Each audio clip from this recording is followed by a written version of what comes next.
Nina z komunity Bajkerky a dnes sme sa zišli na Maline Brde, kde sme sa spolu s ostatnými bajkerkami konečne stretli naživo.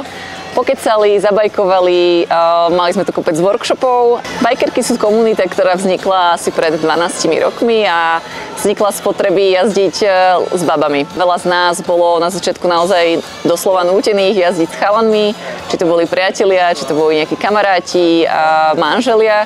A samozrejme tento rozdiel v bajkových, aj v technike, aj teda v rýchlosti nás nejakým spôsobom donútil, aby sme sa zgrupli a založili sme komunitu, ktorá sa postupne v Bratislave rozširovala a vďaka nej sme tu na strednom Slovensku s 30 bajkerkami. Malino Brdo je perfektný bike park v tom, že je na strednom Slovensku, to znamená, môžeme sa stretnúť aj z Bratislavy, aj z Košíc, z východu, prídu baby naozaj zhruba v rovnakom čase. Čo sa týka bike parkového jazdenia, tak nie je to ľahký bike park, ale našli sme si aj my tu nejaké cestičky, okruhy XC-čkové, takže človek sa tu vie naozaj vyblázniť do sytosti. Po rôznych komplikáciách aj s presunom termínu a doľaďovanie dodávateľov a partnerov, tak som naozaj veľmi rada, že sme sa tu dneska stretli v takej priateľskej atmosfére,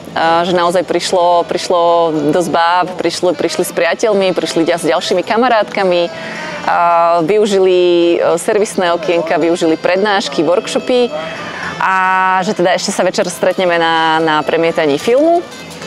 Za mňa som veľmi šťastná, že sme sa tu mohli stretnúť a že to naozaj vyšlo k celkovej spokojnosti. Aj z reakcií bajkeriek som naozaj rada, že sa zabavili, že sme sa konečne stretli aj mimo sociálne siete a že môžeme nejakým spôsobom spolu si zajazdiť na Maline. A ďakujem našim partnerom, že nám umožnili sa tu stretnúť a teda menovite Malino Brdo, Bike Park, Groundu, chalanom zo servisu. A ďakujem Makofu, že nám prišli spraviť prednášku o čistení a mazaní bicyklov. A v neposlednom rade ďakujeme za perfektné pivo od Liptovaru.